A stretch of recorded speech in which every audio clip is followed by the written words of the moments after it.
Di balik tumpukan sampah, ada seorang kakek yang tak ada yang tahu. Dia menyimpan rahasia besar yang akan mengguncang dunia.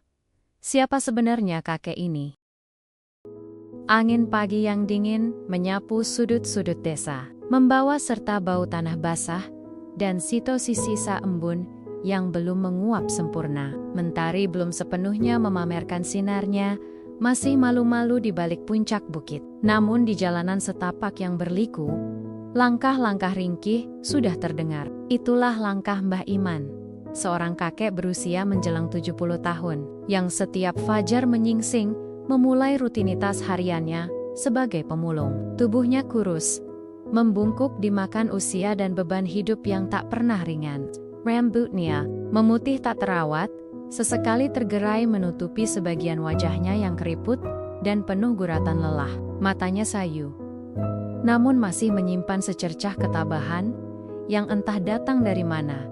Di punggungnya, sebuah karung goni besar yang usang, selalu setia menemani, siap menampung segala macam harta karun yang ia temukan. Botol-botol plastik bekas, kaleng-kaleng, aluminium penyok, kartis-kartis koran bekas, hingga pecahan kaca yang mengilap di bawah sinar matahari pagi. Semua itu adalah harapan Mbah Iman untuk bertahan hidup di tengah kerasnya dunia. Desa ini, yang seharusnya menjadi tempat yang nyaman bagi penduduknya, justru menjadi saksi bisu betapa pahitnya nasib Mbah Iman. Ia lahir dan besar di sini, menghabiskan seluruh hidupnya, namun tak pernah benar-benar merasa memiliki. Sejak muda, Mbah Iman dikenal sebagai pekerja keras. Dulu, ia adalah seorang petani yang handal.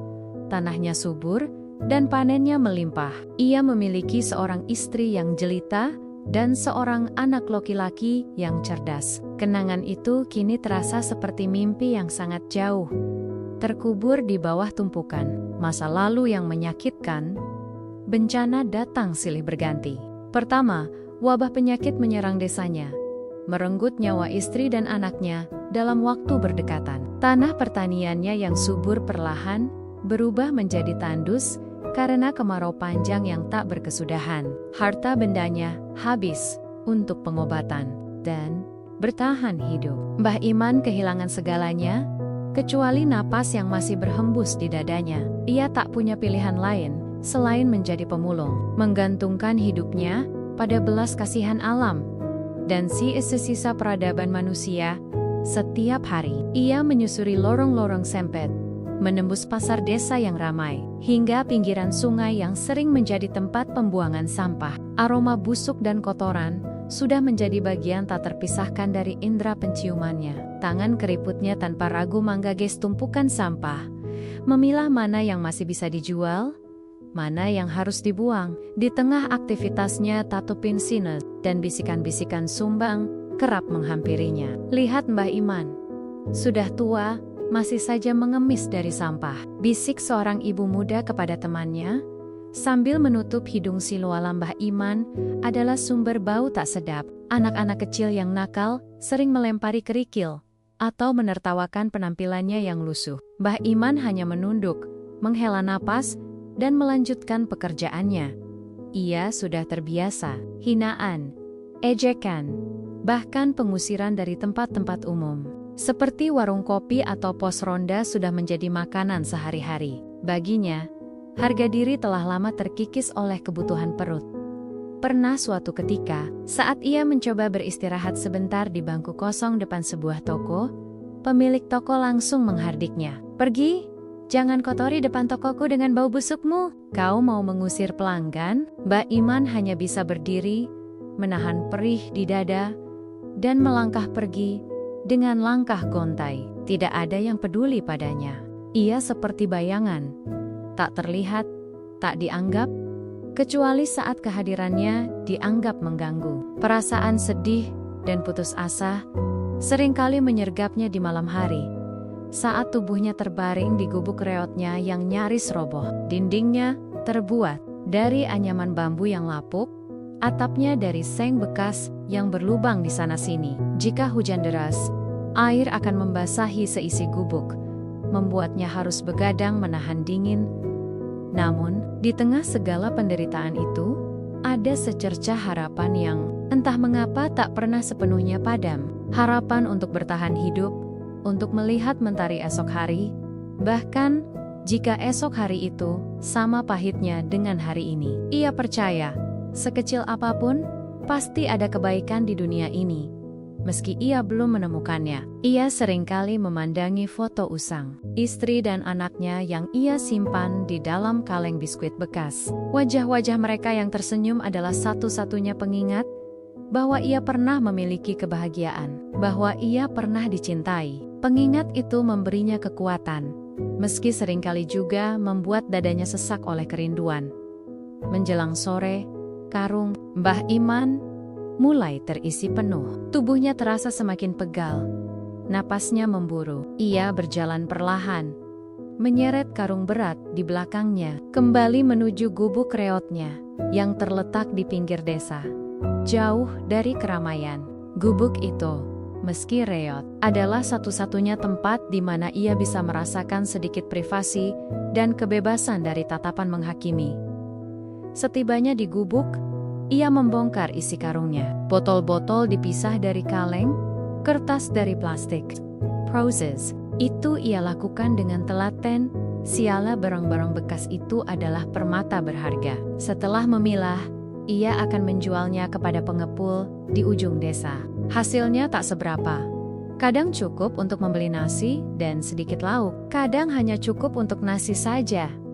Malam itu, setelah menyantap nasi dingin dengan garam, Mbah Iman duduk termenung di depan gubuknya. Langit dipenuhi bintang-bintang yang berkelap-kelip, seolah ikut menatap kesendiriannya. Ia mendongak, menatap rembulan yang bersinar pucat. Kapan semua ini akan berakhir? Bisiknya lirih, suaranya tercekat.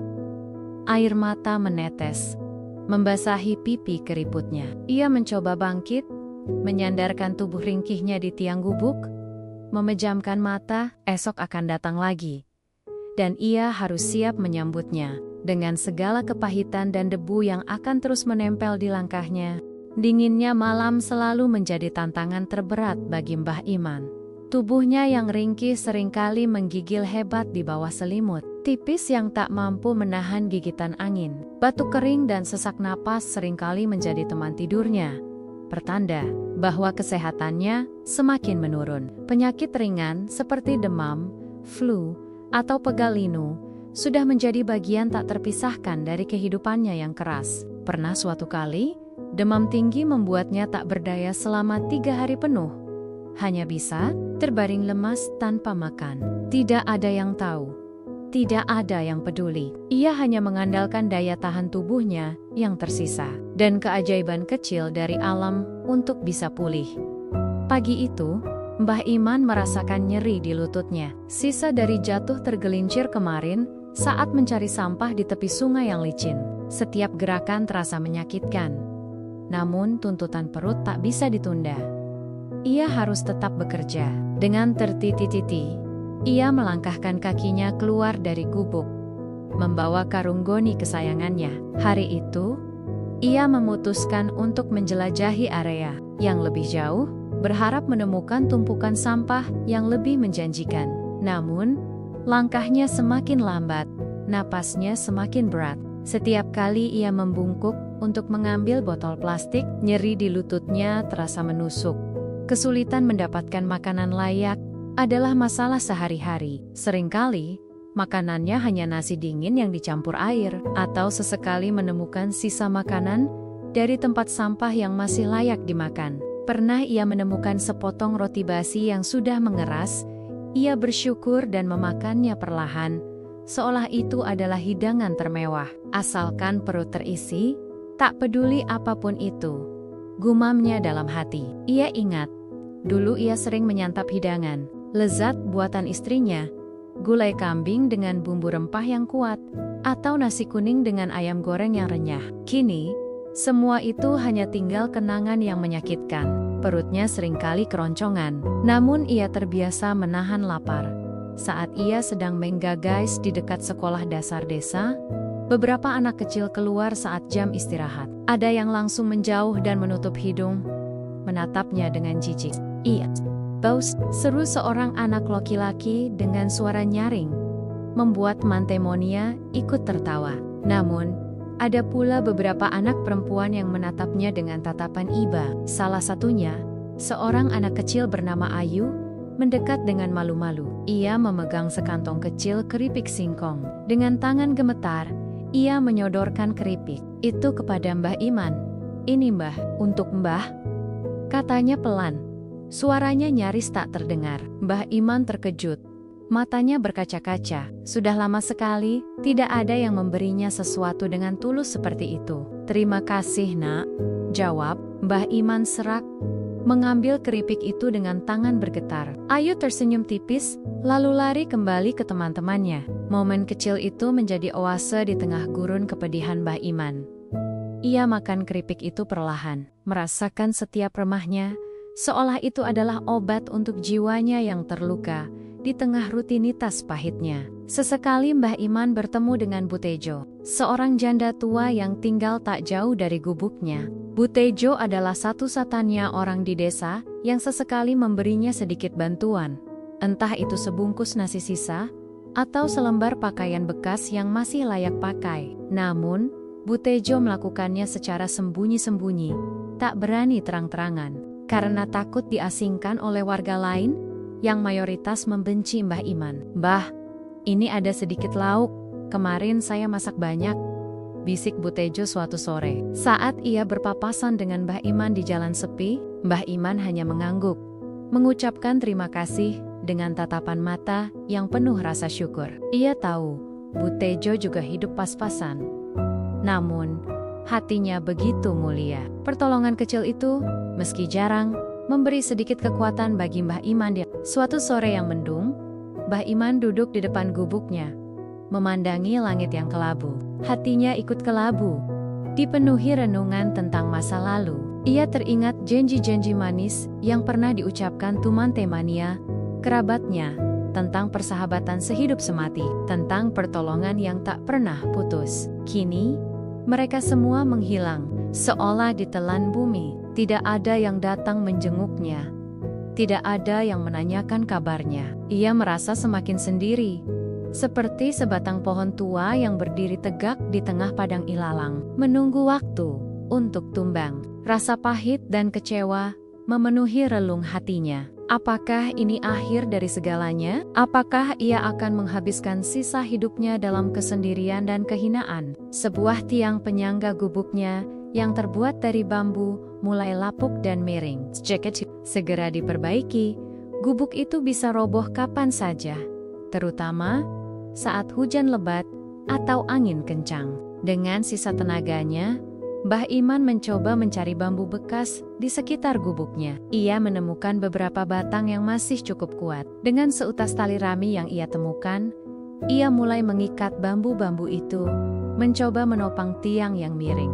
Tangannya gemetar, peluh membasahi dahinya. Namun ia terus berusaha. Setiap ikatan ia buat dengan hati-hati, seolah-olah sedang membangun istana yang megah. Pekerjaan itu memakan waktu lama.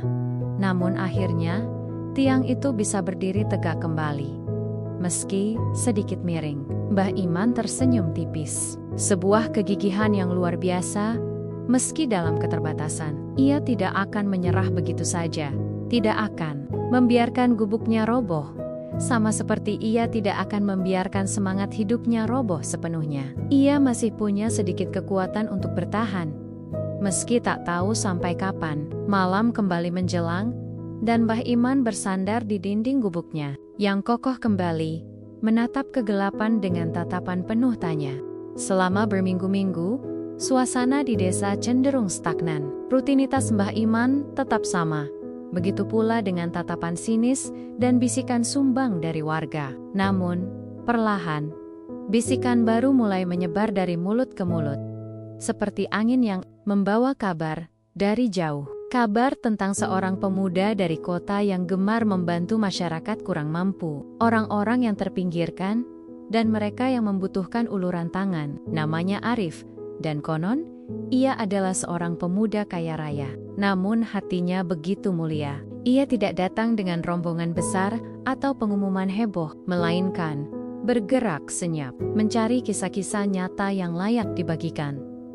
Warga desa merespons kabar ini dengan berbagai reaksi. Mayoritas bersikap skeptis, menganggapnya hanya omong kosong atau sensasi belaka. Paling-paling hanya cari popularitas, celetuk seorang bapak di pos ronda, yang langsung disetujui teman-temannya. Beberapa lainnya acuh tak acuh, merasa hal itu tidak akan memengaruhi kehidupan mereka yang sudah mapan. Untuk apa peduli dengan orang kota? Mereka punya dunia sendiri. Timpal seorang ibu saat berbelanja di pasar. Tidak ada yang benar-benar percaya bahwa pemuda itu akan datang ke desa mereka yang kecil dan terpencil ini. Mbah Iman, yang selalu berada di pinggir keramaian, sesekali mendengar bisikan-bisikan itu saat ia melintasi warung atau berkumpulnya warga. Ia mendengar tentang orang kota yang baik hati, tentang pemuda yang suka membantu. Hatinya sedikit bergetar, namun ia tidak terlalu berharap. Pengalaman pahit masa lalu telah mengajarkan kepadanya untuk tidak mudah percaya pada janji manis atau kabar baik yang terlalu muluk. Ia pernah terlalu sering dikecewakan, terlalu sering diberi harapan palsu. Baginya, semua itu hanya dongeng pengantar tidur yang tak akan pernah menjadi kenyataan dalam hidupnya yang nyata. Ia tetap fokus pada tumpukan sampah di depannya, mengais rezeki demi rezeki, tanpa membiarkan pikirannya terlalu jauh melayang oleh bisikan angin. Di kota, Arif, seorang influencer muda dengan jutaan pengikut di berbagai platform media sosial, sedang mencari kisah-kisah inspiratif baru. Ia bukan sekadar influencer yang pamer kekayaan atau gaya hidup mewah. Arif adalah seorang idealis yang menggunakan popularitasnya untuk menyuarakan isu-isu sosial, membantu orang-orang yang membutuhkan, dan menginspirasi banyak orang untuk berbuat kebaikan. Ia percaya bahwa setiap manusia, tidak peduli latar belakangnya, memiliki nilai dan layak mendapatkan kehidupan yang lebih baik. Arif telah membantu banyak orang, dari anak-anak jalanan hingga pengrajin tua yang nyaris gulung tikar. Namun, ia merasa masih ada banyak kisah tersembunyi yang menunggu untuk ditemukan. Aku mencari seseorang yang benar-benar hidup dalam keterbatasan, namun memiliki semangat juang yang luar biasa, kata Arif kepada tim kecilnya suatu sore di studionya. Aku ingin menunjukkan bahwa di balik setiap kesulitan, selalu ada kekuatan yang patut dihargai. Timnya memberikan beberapa usulan.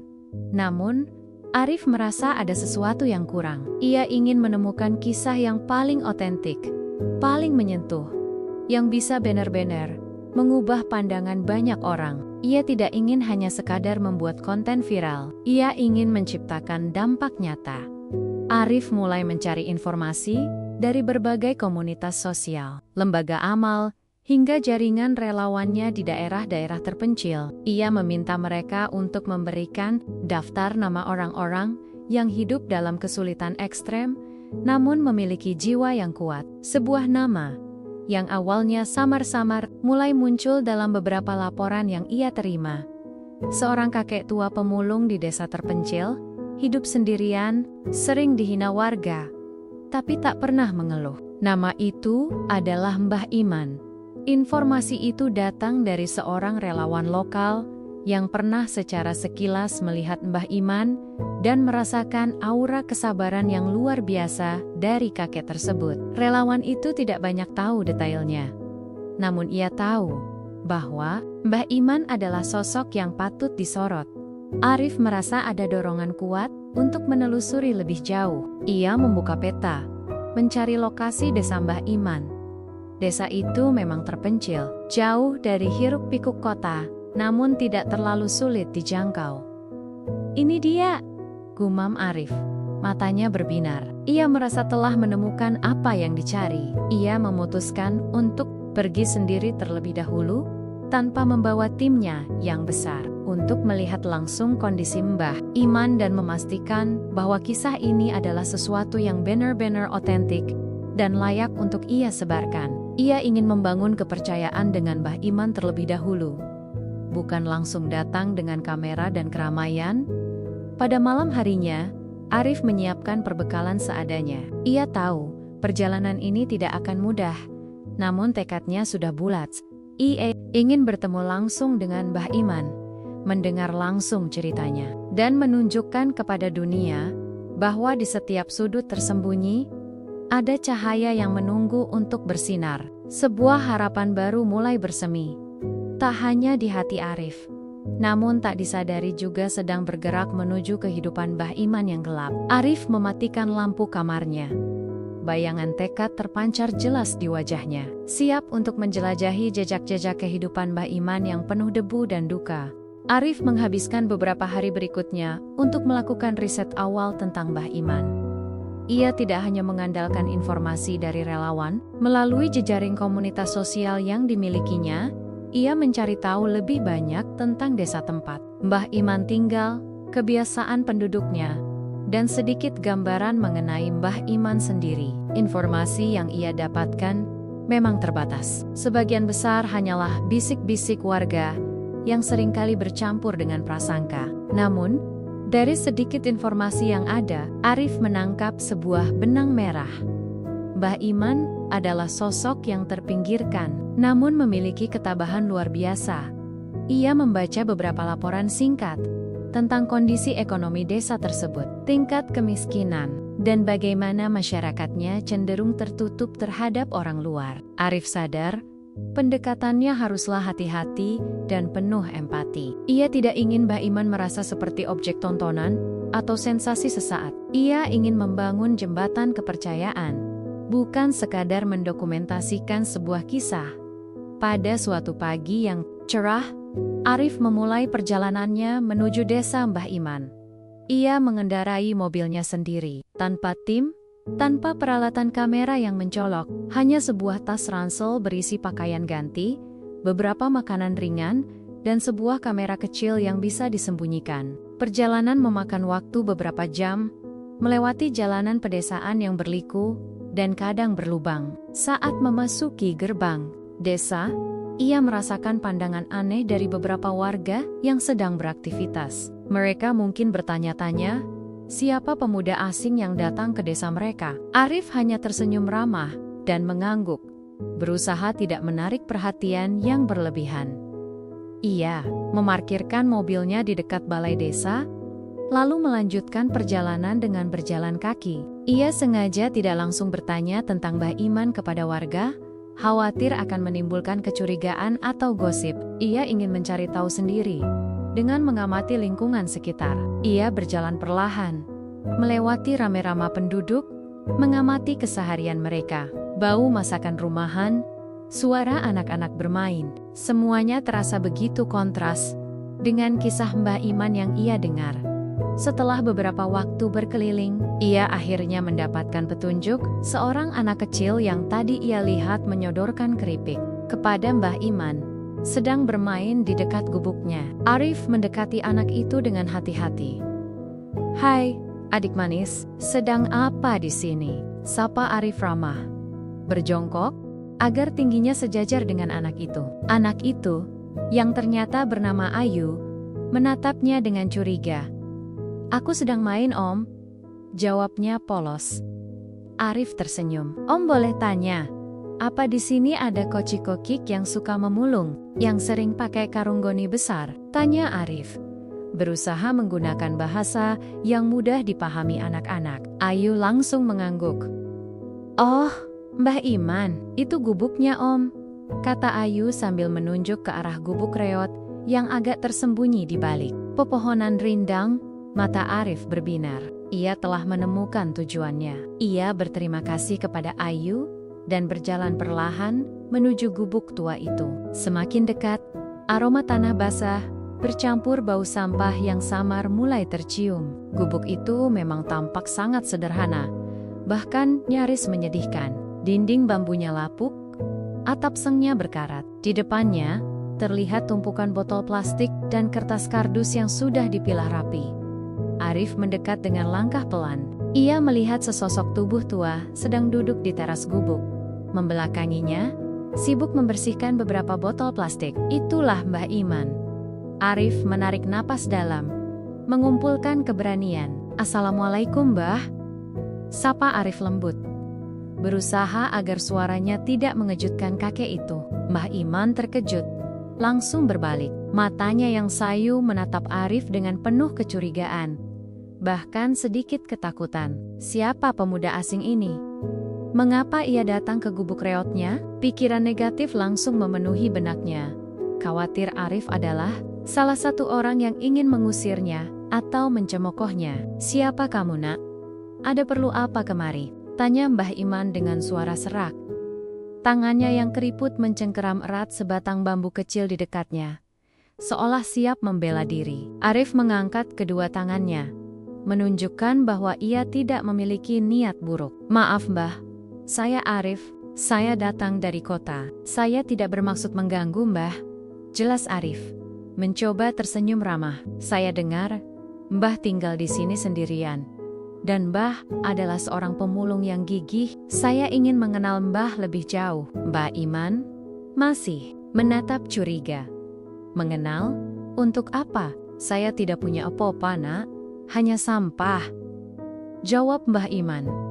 Nadanya terdengar getir. Arif perlahan mendekat, duduk di tanah, agak jauh dari Mbah Iman, menunjukkan rasa hormat. Bukan itu yang saya cari, Mbah.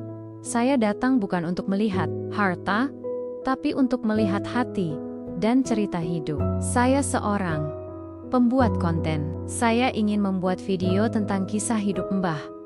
Bagaimana Mbah berjuang setiap hari. Saya percaya kisah Mbah bisa menginspirasi banyak orang. Mbah menunjukkan bahwa ketulusan dan ketabahan itu nyata, meski dalam kesulitan.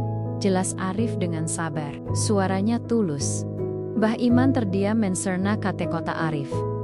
Video menginspirasi. Ia merasa semua itu terlalu asing baginya. Ia tak pernah tahu apa itu influencer atau konten. Hidupnya hanya berputar pada sampah, perut yang lapar, dan tatapan menghakimi. Namun, ada sesuatu dalam nada bicara Arif yang berbeda. Eirek yang ia rasakan. Sudah lama sekali, ia tidak mendengar kata-kata yang tulus dari orang lain. Keraguan masih menyelimuti hatinya. Namun ada sedikit rasa penasaran dan secercah harapan kecil yang mulai menyusup. Bagaimana jika kali ini berbeda? Bagaimana jika ada orang yang benar-benar ingin membantunya, bukan sekadar memanfaatkan atau mencemooh? Mbah Iman menatap Arif sekali lagi, mencari jejak kebohongan di mata pemuda itu. Namun yang ia temukan hanyalah kejujuran. Untuk apa semua ini, nak? Siapa yang mau mendengarkan cerita pemulung seperti saya? Tanya Mbah Iman. Suaranya sedikit melunak. Arif tersenyum. Banyak, Mbah. Sangat banyak. Dunia butuh kisah nyata. Kisah tentang perjuangan dan harapan. Mbah adalah salah satunya. Jawab Arif, meyakinkan. Mbah Iman menghela napas panjang, menatap karung goni di depannya. Sebuah perjumpaan yang tak terduga, mungkin sebuah awal dari sesuatu yang ia tak pernah bayangkan. Pertemuan pertama antara Arif dan Mbah Iman tidak langsung menghasilkan kepercayaan penuh. Mbah Iman masih dibayangi rasa curiga dan trauma masa lalu. Namun, Arif tidak menyerah. Ia tidak memaksakan diri, melainkan mendekati Mbah Iman dengan sangat hati-hati dan penuh kesabaran. Arif menginap di sebuah penginapan sederhana di pinggir desa, tidak jauh dari gubuk Mbah Iman. Setiap pagi, ia datang ke gubuk itu, hanya untuk menemani Mbah Iman, membantunya memilah sampah, atau sekadar duduk diam dan mendengarkan. Arif tidak langsung menghidupkan kameranya. Ia menghabiskan beberapa hari hanya untuk membangun kedekatan. Ia mendengarkan cerita-cerita Mbah Iman tentang masa lalu, tentang istrinya, anaknya, dan bagaimana ia kehilangan segalanya. Mbah Iman, yang awalnya tertutup, perlahan mulai membuka diri. Ia merasakan ketulusan dari Arif, sebuah perhatian yang sudah lama tidak ia dapatkan. Arif mendengarkan dengan seksama. Hatinya terenyuh mendengar setiap detail penderitaan yang Mbah Iman alami. Ia menyadari, di balik penampilan lusuh itu, ada jiwa yang begitu kuat dan bijaksana. Setelah beberapa hari, ketika Mbah Iman sudah merasa lebih nyaman, Arif akhirnya memberanikan diri untuk menjelaskan niatnya lagi. Mbah, Saya ingin memulai merekam kegiatan Mbah.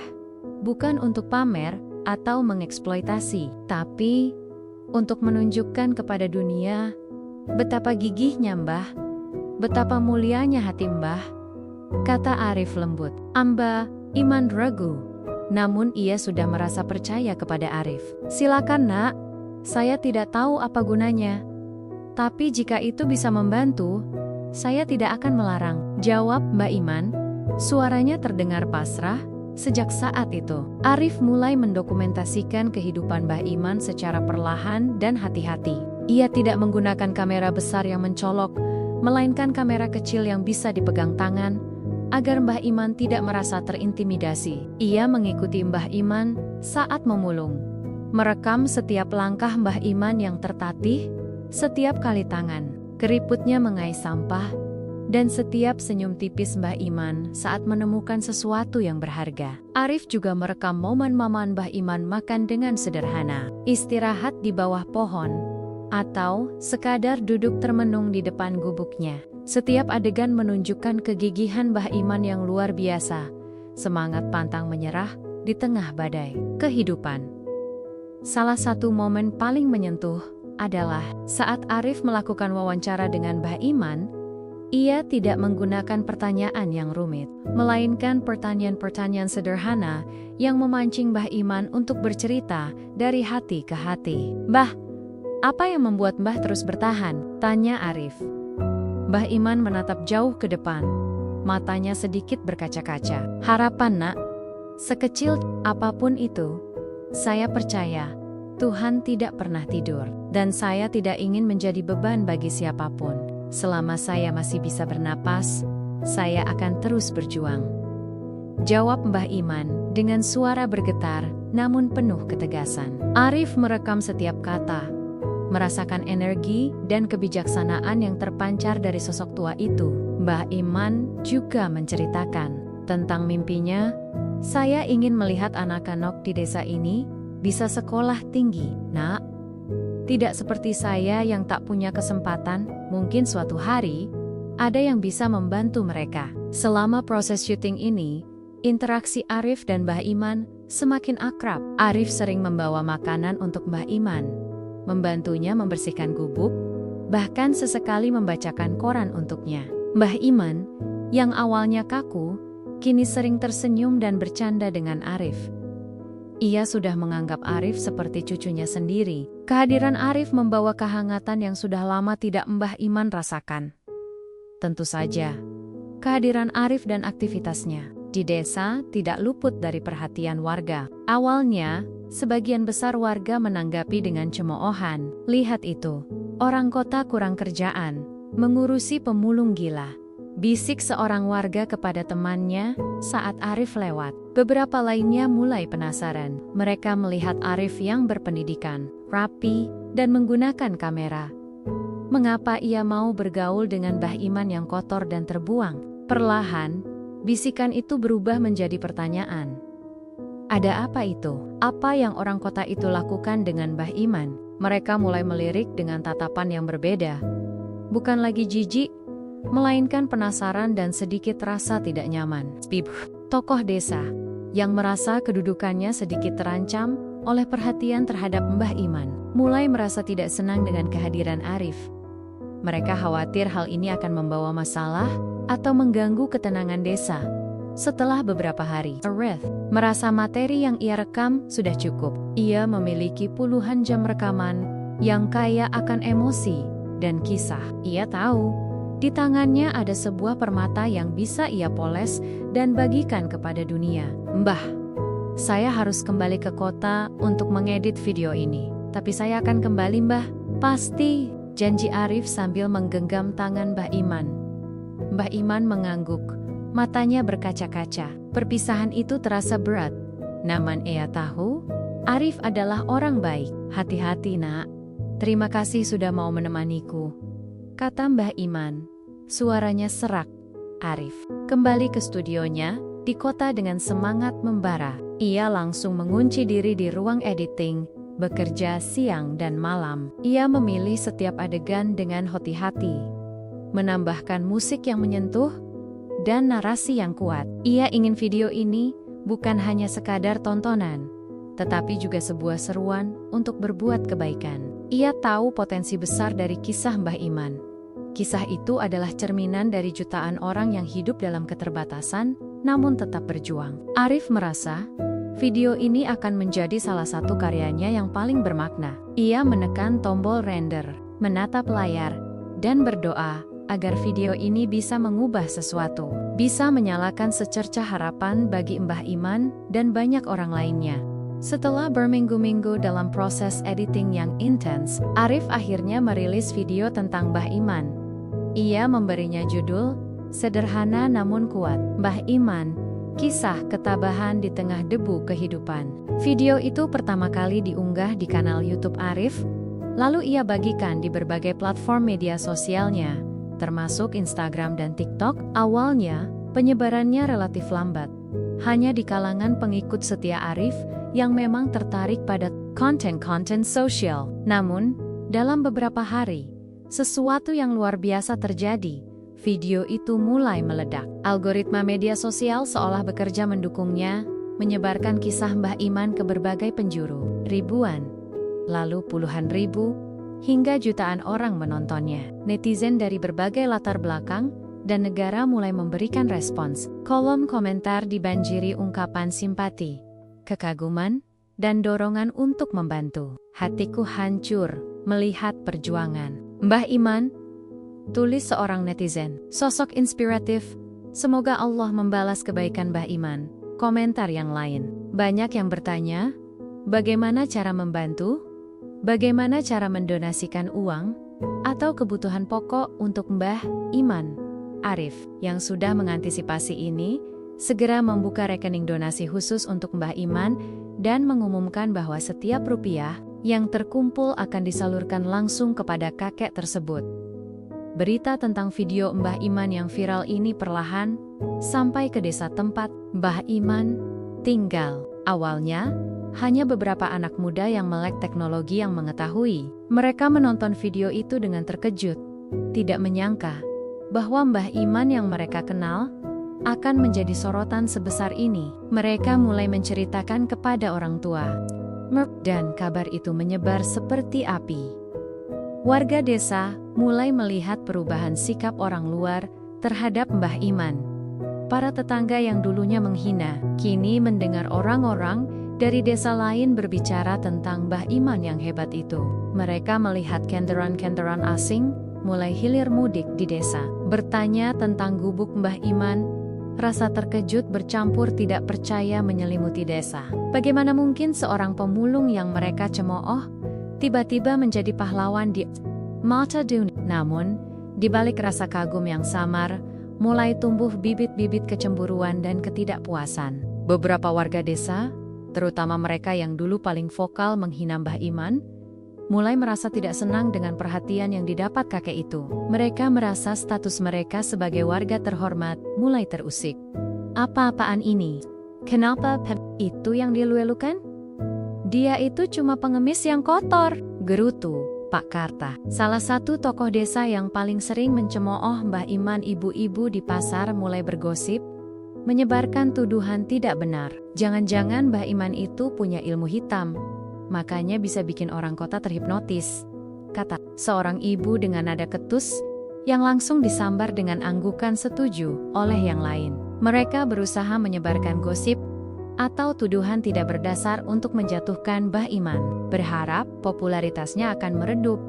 Munculnya konflik internal di desa tak terhindarkan. Ada beberapa warga yang mulai merasa iba dan malu dengan perilaku mereka sebelumnya. Mereka mencoba membela Mbah Iman, mengingatkan bahwa kakek itu tidak pernah berbuat jahat. Kita ini terlalu cepat menghakimi.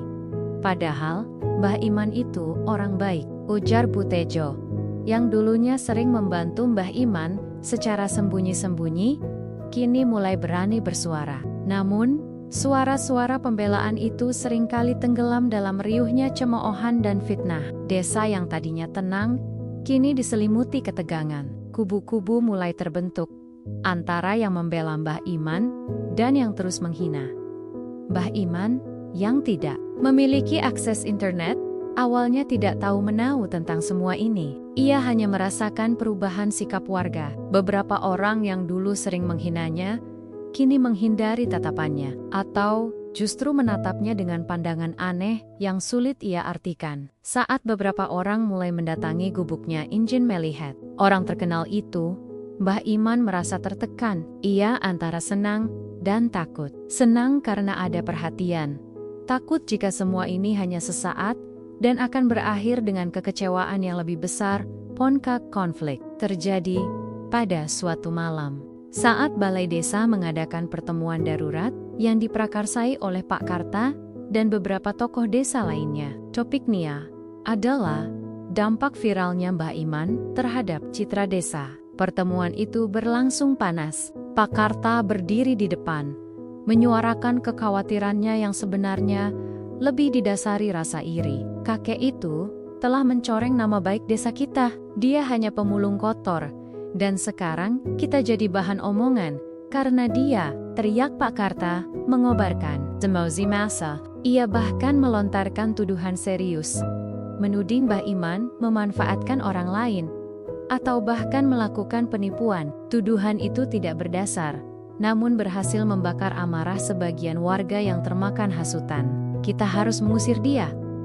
Dia membawa masalah, seru seorang warga, yang langsung diikuti teriakan setuju dari kerumunan. Suasana semakin tegang, seperti badai yang siap menerjang. Mbah Iman, yang ikut hadir karena diundang secara paksa, hanya bisa duduk diam di sudut ruangan, menunduk. Hatinya hancur mendengar semua tuduhan itu. Ia tidak tahu bagaimana membela diri. Air mata mengalir di pipi keriputnya. Ia merasa ingin menghilang dari dunia ini, kembali ke kehidupan lamanya yang sepi, asalkan tidak ada lagi penghinaan dan fitnah. Malam itu, Mbah Iman merasa sangat kecil dan tak berdaya di tengah hiruk-pikuk kebencian yang mendadak melingkupinya. Badai itu baru saja dimulai, dan ia tak tahu bagaimana ia akan melewatinya. Kabar tentang konflik di desa dan tuduhan tak berdasar terhadap Mbah Iman akhirnya sampai ke telinga Arif. Ia terkejut dan marah. Ia tidak menyangka niat baiknya akan berujung pada fitnah dan ketegangan di desa. Tanpa pikir panjang, Arif segera mempersiapkan diri untuk kembali ke desa Mbah Iman. Kali ini, ia tidak sendiri. Ia menghubungi beberapa jurnalis Montemonia yang ia percaya, menjelaskan situasi yang terjadi, dan mengajak mereka untuk meliput kebenaran. Arif tahu, ia harus membela Mbah Iman dan meluruskan kesalahpahaman yang terjadi sesampainya di desa. Arif langsung mendatangi gubuk Mbah Iman. Ia menemukan Mbah Iman dalam keadaan sangat tertekan. Matanya sembab, semangatnya seolah padam. "Mbah, saya datang, jangan khawatir Mbah. Saya akan membela Mbah. Mereka tidak tahu apa yang mereka bicarakan," kata Arif sambil memeluk Mbah Iman erat, berusaha menenangkan kakek itu. Mbah Iman hanya bisa mengangguk, terharu dengan kehadiran Arif yang tak pernah meninggalkannya. Arif segera mengambil langkah. Ia menggunakan platform media sosialnya untuk menjelaskan kebenaran. Ia mengunggah video klarifikasi, menceritakan secara detail bagaimana ia bertemu Mbah Iman, bagaimana Mbah Iman adalah sosok yang jujur dan tulus, dan membantah setiap tuduhan tak berdasar yang disebarkan oleh warga desa. Ia juga membagikan bukti-bukti, seperti rekaman awal wawancara dengan Mbah Iman yang menunjukkan ketulusan Mbah Iman, serta bukti transfer donasi yang transparan. Mbah Iman adalah pahlawan sejati, bukan penipu. Jangan biarkan prasangka membutakan mata hati kita, tulis Arif dalam unggahannya. Dengan tagar, dukung Mbah Iman dan kebenaran untuk Mbah Iman, respons dari netizen sangat luar biasa. Dukungan untuk Mbah Iman semakin besar. Ribuan, bahkan jutaan komentar membanjiri unggahan Arif, mengutuk tindakan fitnah yang dilakukan sebagian warga desa. Tekanan publik meningkat tajam terhadap warga desa yang memfitnah Mbah Iman. Media massa yang sudah meliput kisah Mbah Iman kini menyoroti konflik ini, membuat pemberitaan yang lebih luas dan menekan pihak-pihak yang mencoba menjatuhkan Mbah Iman di desa. Suasana mulai berubah. beberapa warga yang tadinya ikut menyebarkan gosip, mulai merasa malu dan takut dengan sorotan media. Mereka melihat bagaimana nama desa mereka tercoreng oleh pemberitaan negatif. Perlahan, muncul suara-suara yang berani membela Mbah Iman. Bu Tejo, dengan dukungan dari beberapa ibu-ibu lain yang selama ini diam, mulai berani bersuara di hadapan warga. Kita sudah salah kawan-kawan, Mbah Iman tidak pernah berbuat jahat. Kita yang terlalu picik, katanya di depan kerumunan warga yang berkumpul di balai desa. Disaksikan oleh Arif dan para jurnalis. Beberapa saksi mata atau orang yang pernah dibantu. Mbah Iman meskipun hanya sedikit dan sering kali tersembunyi, kini merasa berani untuk bersuara. Seorang anak laki-laki yang pernah diberi sedikit uang oleh Mbah Iman untuk membeli es, dengan berani maju dan menceritakan kebaikan Mbah Iman. Mbah Iman itu baik, Om. Dia pernah kasih aku uang jajan, katanya polos, membuat sebagian warga terhenyak. Kesaksian-kesaksian kecil ini, yang dulunya tak berarti, kini menjadi bukti kuat bahwa Mbah Iman adalah orang baik. Perubahan sikap dari beberapa warga yang dulunya menghina mulai terlihat jelas. Mereka yang dulu mencemooh, kini menunduk malu. Wajah-wajah mereka menunjukkan penyesalan yang mendalam. Mereka melihat bagaimana Mbah Iman, yang mereka anggap remeh, justru menjadi simbol kebaikan dan ketulusan bagi banyak orang.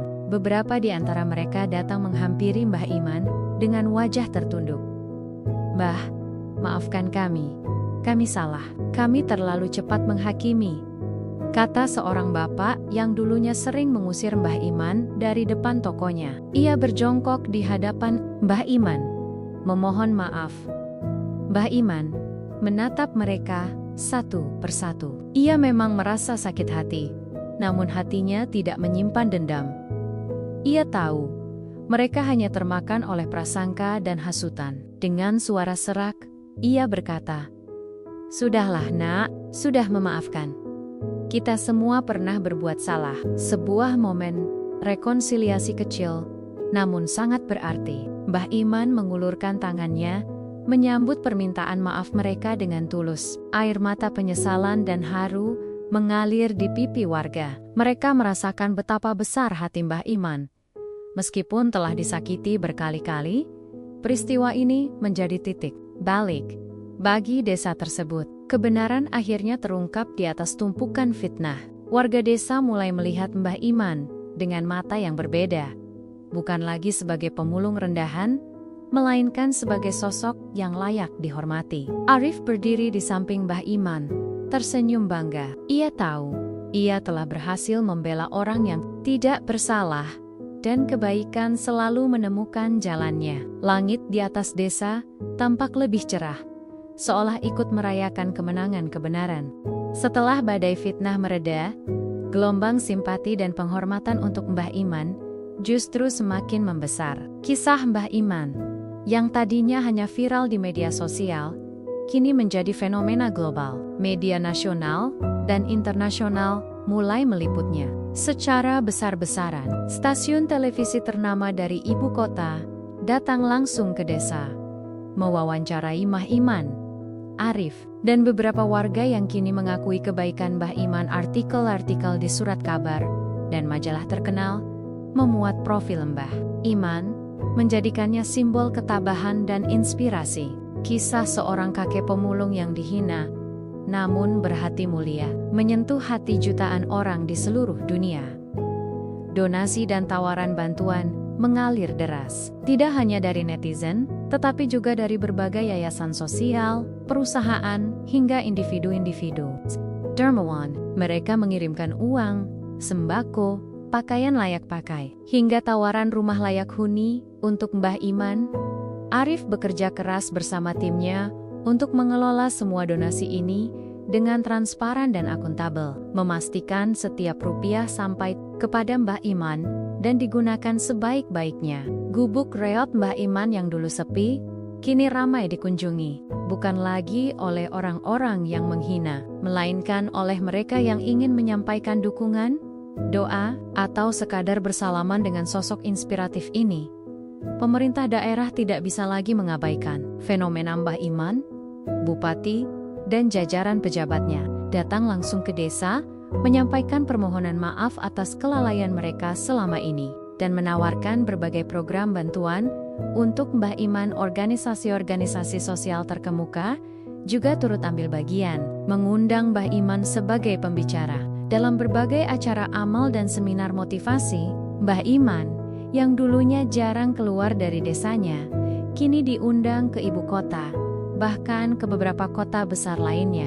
Ia berbicara di hadapan ribuan orang, menceritakan kisah hidupnya yang pahit, namun selalu diselingi dengan pesan-pesan positif tentang harapan, ketabahan, dan kebaikan. Setiap kata-katanya menginspirasi, membuat banyak orang menitikkan air mata dan merenungkan kembali makna hidup. Warga desa, yang kini benar-benar menyadari kesalahan mereka, sepenuhnya berubah. Rasa penyesalan yang mendalam berubah menjadi rasa hormat yang tulus. Mereka yang dulu menghina, kini menjadi pelindung Mbah Iman. Mereka bergotong royong membersihkan gubuk Mbah Iman, memperbaikinya menjadi lebih layak. Beberapa ibu-ibu secara bergantian membawakan makanan layak untuk Mbah Iman. Bukan lagi sisa-sisa, melainkan hidangan yang disiapkan dengan cinta. Anak-anak yang dulu melempari kerikil, kini berdesakan ingin mencium tangan Mbah Iman dan meminta restu. Desa itu seolah terlahir kembali, menjadi lebih peduli dan saling mendukung. Mbah Iman bukan hanya diterima, ia kini dihormati, bahkan dielwelukan.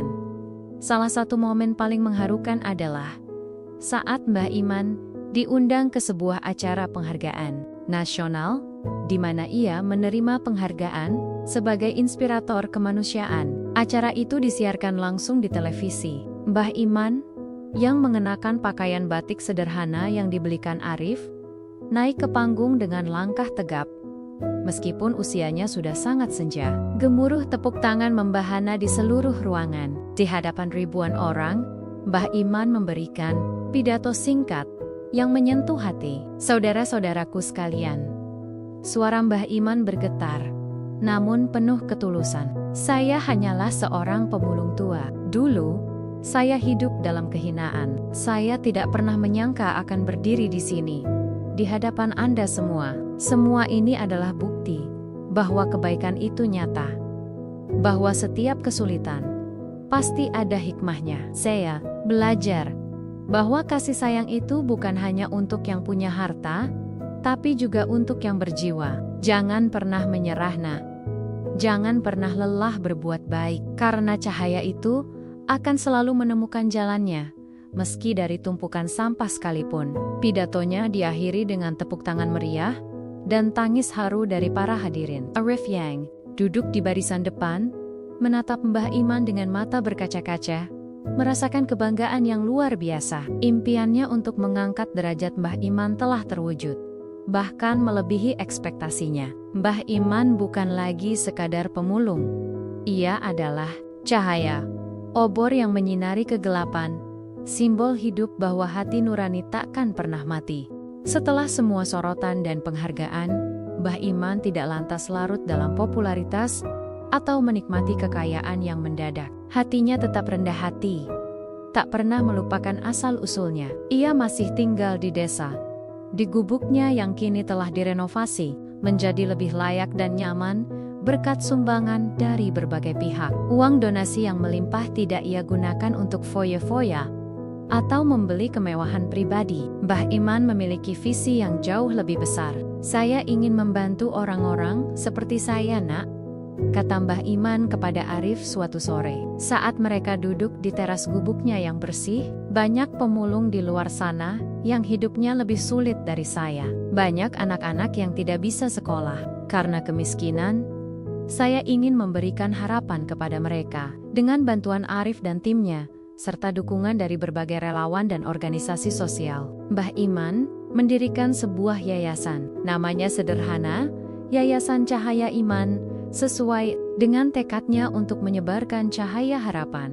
Yayasan ini berfokus pada dua hal utama, memberikan bantuan dan pelatihan bagi para pemulung, agar mereka bisa mendapatkan penghasilan yang lebih layak, serta menyediakan beasiswa dan program pendidikan bagi anak-anak kurang mampu Di desa-desa terpencil, Mbah Iman aktif terlibat dalam setiap kegiatan yayasan. Ia tidak hanya sebagai nama, tetapi juga sebagai motor penggerak. Ia berkeliling ke berbagai tempat, bertemu langsung dengan para pemulung, mendengarkan keluh kesah mereka, dan memberikan motivasi. Jangan pernah merasa rendah diri karena pekerjaan kita, nak. Yang penting adalah kejujuran dan kegigihan. Setiap rezeki halal itu berkah. Pesannya kepada para pemulung. Ia juga sering mengunjungi sekolah-sekolah di desa, memotivasi anak-anak untuk rajin belajar dan meraih cita-cita. Pendidikan adalah jembatan menuju masa depan yang lebih baik. Jangan sia-siakan kesempatan yang ada, ujarnya dengan penuh semangat. Warga desa yang kini sangat menghormati Mbah Iman ikut berpartisipasi aktif dalam kegiatan sosial yayasan. Mereka menjadi relawan, membantu mengumpulkan donasi, mendistribusikan bantuan, hingga menjadi mentor bagi anak-anak didik yayasan. Desa yang dulu cuek dan menghina, kini menjadi pusat kegiatan sosial yang terinspirasi oleh sosok Mbah Iman. Hubungan Mbah Iman dengan Arif semakin kuat, melebihi sekadar mitra kerja. Arif menganggap Mbah Iman sebagai mentor spiritualnya, sosok yang mengajarkan tentang arti ketulusan, kesabaran, dan kebaikan sejati. Mereka sering menghabiskan waktu bersama, bercerita, dan merencanakan program-program yayasan ke depan. Arif juga terus mendokumentasikan perjalanan yayasan Mbah Iman, menyebarkan kisahnya untuk menginspirasi lebih banyak orang. Hidup Mbah Iman kini jauh lebih baik. Ia tidak lagi kekurangan, gubuknya nyaman, dan ia mendapatkan perawatan kesehatan yang layak. Namun, ia tetap rendah hati. Ia tidak mengubah gaya hidupnya secara drastis, tetap menyukai kesederhanaan. Ia bahkan seringkali masih memakai pakaian lama yang ia jahit sendiri, hanya agar tidak melupakan dari mana ia berasal. Kekayaan sejati itu ada di hati, nak, bukan di harta benda, sering ia katakan. Suatu sore, Mbah Iman mengajak Arif mengunjungi gubuk lamanya, yang kini hanya tersisa pondasinya, karena sudah dibangun ulang menjadi gubuk yang lebih layak. Ayat, di bekas tempat ia biasa duduk termenung, menatap gundukan sampah yang dulu menjadi sumber rezekinya. Dulu, di sini saya menangis, nak. Saya merasa sendiri dan tidak berguna, kata Mbah Iman pelan. Suaranya dipenuhi kenangan. Tapi sekarang, di tempat yang sama, saya bersyukur. Bersyukur atas semua perubahan, atas semua kebaikan yang datang. Tuhan memang tidak pernah tidur. Arif mengangguk. Hatinya ikut merasakan haru. Ia melihat bagaimana seorang manusia bisa bangkit dari keterpurukan paling dalam, dan justru menggunakan pengalamannya untuk membantu orang lain. Mbah Iman adalah bukti nyata bahwa kebaikan akan selalu kembali, berlipat ganda. 1 tahun berlalu sejak kisah Mbah Iman menjadi sorotan dunia. Dampak positif dari Yayasan Cahaya Iman terasa di mana-mana. Program bantuan untuk pemulung telah membantu ratusan keluarga mendapatkan pelatihan keterampilan, modal usaha kecil, dan akses pasar yang lebih baik. Banyak pemulung yang dulunya hidup di jalanan, kini memiliki tempat tinggal yang layak dan penghasilan yang stabil. Program beasiswa telah mengirimkan puluhan anak kurang mampu ke sekolah-sekolah terbaik, bahkan beberapa di antaranya sudah mulai kelayak. Masa depan yang dulu suram, kini dipenuhi harapan. Yayasan Cahaya Iman berkembang pesat, memiliki cabang di beberapa kota besar.